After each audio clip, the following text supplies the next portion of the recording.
Good morning everyone. कल के video में जो है हमने ग्रामीण बस्तियों के प्रतिरूप के बारे में पढ़ा था। आज की वीडियो में हम देखेंगे नगरीय बस्तियों का वर्गीकरण। ठीक है। नगर ग्रामों के ही विकसित रूप हैं। कहीं पर बस्ती बस्ती है, बस्ती धीरे धीरे गाँव में बदलती है और गाँवों से जो है नगरों का विकास होता है। नगरीय क्षेत्र की परिभाषा एक देश से दूसरे देश में भिन्न है। प्रायः नगरों को उनकी जनसंख्या के आकार, व्यावसायिक संरचना, प्रशासन एवं स्थिति के आधार पर जाना व पहचाना जाता है। विश्व में नगरीय अधिवासियों के वर्गीकरण के आधार पर उनके कुछ आधार निम्नलिखित रहे हैं। पहला है जनसंख्या के आधार पर। विश्व में अधिकांश देशों ने नगरीय अधिवासियों को परिभाषित करने के लिए जनसंख्या के मापदंड को आधार माना है, किंतु नगरीय अधिवासियों की श्रेणी में आने के लिए जनसंख्या के आकार की निचली सीमा अलग अलग है। जैसे भारत में किसी अधिवास को नगरीय अधिवास की श्रेणी में आने के लिए 5000 से अधिक जनसंख्या वाला होना चाहिए, अर्थात ऐसा क्षेत्र जहाँ की जनसंख्या 5000 से अधिक है वह क्षेत्र नगरीय श्रेणी में आता है। व्यावसायिक संरचना। कई देशों में व्यावसायिक संरचना को भी नगरीय अधिवासों के वर्गीकरण का आधार माना जाता है। जैसे भारत में किसी बस्ती को नगर तभी कहा जाता है जब वहाँ पर कम से कम 75% पुरुष गैर कृषि कार्यों में संलग्न हो, अर्थात वो प्राथमिक क्रियाएं ना कर रहा हो। इसी तरह इटली में किसी बस्ती को नगरीय अधिवास होने के लिए वहां के निवासियों में से 50% लोगों को गैर कृषि कार्यों में संलग्न होना चाहिए, अर्थात व्यवसायिक आधार पर जो है किसी क्षेत्र का क्या होता है, नगरीकरण होता है। प्रशासन। कई देशों में नगरों को प्रशासनिक आधार पर भी परिभाषित किया जाता है। जैसे भारत में वे सभी अधिवास जहाँ पर नगर पालिका, छावनी बोर्ड अथवा अधिसूचित नगरीय समितियां हैं नगर कहलाते हैं। इसी तरह ब्राजील तथा बोलीविया देश में भी जनसंख्या के आकार को आधार ना मानकर किसी प्रशासकीय केंद्र को नगरीय अधिवास माना जाता है, अर्थात जहाँ पर जनसंख्या है या नहीं, या व्यावसायिक कार्य है या नहीं, परंतु वहाँ पर शासकीय कार्यालय और दफ्तर है तो वो क्षेत्र नगर माना जाएगा। जनसंख्या घनत्व। भारत में जनसंख्या के घनत्व को नगरीय अधिवासों का वर्गीकरण का आधार माना जाता है। भारत में ऊपर वर्णित मापदंडों के साथ साथ 400 व्यक्ति प्रति वर्ग किलोमीटर का जनसंख्या घनत्व नगरीय अधिवासों के वर्गीकरण का आधार माना जाता है। तो ये 4 पॉइंट थे जिनके आधार पर जो है नगरों को वर्गीकृत किया गया है। नगरीय बस्तियों का वर्गीकरण। तो आकार के जनसंख्या के आधार पर नगरीय बस्तियों को निम्न श्रेणियों में विभाजित किया जाता है, जिनमें पूर्वा, टोला, नगरीय गांव, कस्बा, नगर, महानगर, सन नगर, विशाल नगर, मेगा सिटी हैं। पूर्वा। इस प्रकार की बस्तियां भारत में नहीं मिलती हैं, किंतु संयुक्त राज्य अमेरिका में यह नगरीय बस्ती का सबसे छोटा रूप होता है। ना तो यह पूर्णतः ग्रामीण होता है और ना ही पूर्णतः नगरीय होती है। ये दोनों का सम्मिश्रण होता है, जिनका संबंध बड़े बड़े फार्मों से होता है। इनकी जनसंख्या 20 से 150 तक होती है। इन फार्मों के बीच वे सब कार्य जिन्हें नगरीय कहा जाता है इन्हीं पूर्वों के द्वारा किया जाता है, अर्थात संयुक्त राज्य अमेरिका में जो बड़े बड़े कृषक वर्ग है, जो बड़े बड़े फार्मों में रहते हैं, वो पूर्वा का विकास है। भारत में इस प्रकार के पूर्वे नहीं पाए जाते हैं। ये पूर्वे कृषकों के निवास स्थान नहीं होते। इन पूर्वों का मुख्य कार्य निकटवर्ती ग्रामीण जनसंख्या की आवश्यकताओं को पूरा करना होता है। नगरीय या बाजार गांव। उत्तरी अमेरिका के कृषि निवासों से संबंधित व्यावसायिक केंद्रों को नगरीय गांव की श्रेणी में रखा जाता है। इन गांवों में कारीगर, दुकानदार, दलाल अथवा व्यवसायी लोग होते हैं जो कृषि निवासियों की आवश्यकताओं की पूर्ति करते हैं। ये लोग स्वयं कृषि कार्य नहीं करते हैं, इनका कार्य केवल माल को खरीदना और बेचना होता है, अर्थात जो कृषि कार्य होता है उसके द्वारा जो भी सामान उत्पादित होता है इनको खरीदने और बेचने का काम करते हैं और उनकी जरूरतों को पूरी करते हैं, पर ये कृषि का कार्य नहीं करते हैं। इन गांवों की जनसंख्या 150 से 600 तक होती है। संयुक्त राज्य अमेरिका, रूस परिसंघ, कनाडा और ऑस्ट्रेलिया में इस प्रकार की बस्तियां पाई जाती है, किंतु भारत में ऐसे गांवों का प्राय अभाव ही है, क्योंकि कोई बस्ती एकांगी रूप से ना तो कृषि कार्य में संलग्न होती है और ना ही पूर्ण रूप से व्यवस्थित होती है। ठीक है, भारत में इस प्रकार की बस्ती नहीं होती है, क्योंकि कोई भी बस्ती जो है सिर्फ एक काम कृषि कार्य में ही संलग्न नहीं होती है। कस्बा। कस्बा या पूर्वा नगरीय गांवों से थोड़ा बड़ा होता है।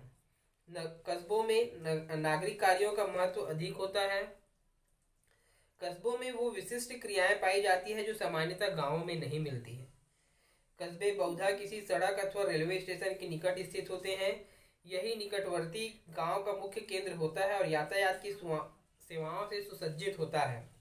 यहाँ डाकघर, बैंक, पुलिस चौकी, स्कूल, औषधालय, पुस्तकालय, मनोरंजन के स्थान आदि होते हैं। यहाँ पर म्यूनिसिपल बोर्ड या लघु नगर पालिकाएं स्थापित होती है। कस्बों और नगरों में बहुत अधिक अंतर नहीं पाया जाता है। प्रायः कस्बे ही कालांतर में जाकर नगरों का रूप लेते हैं। जब कोई बस्ती बसती है, धीरे धीरे जनसंख्या बढ़ती है, आवश्यक सेवाओं की दुकानें खुलती है। दुकानों को खुलने से या जनसंख्या बढ़ने से वहाँ पर गवर्नमेंट के द्वारा जो है स्कूल, हॉस्पिटल, पुलिस थाना, पोस्ट ऑफिस या कुछ और प्रशासनिक जो है प्रशासनिक ऑफिस वहाँ पर स्थापित करते हैं, जिससे वो एक कस्बे के रूप में विकसित हो जाता है। ग्राम पंचायत नगर पंचायत से बदलकर जो है वहाँ नगर पालिकाएं विकसित होती है। ऐसे क्षेत्र जो है कस्बा कहलाता है। नगर धरातल पर मानव क्रियाओं द्वारा निर्मित एक विशेष प्रकार का सामाजिक संगठन संपन्न होता है।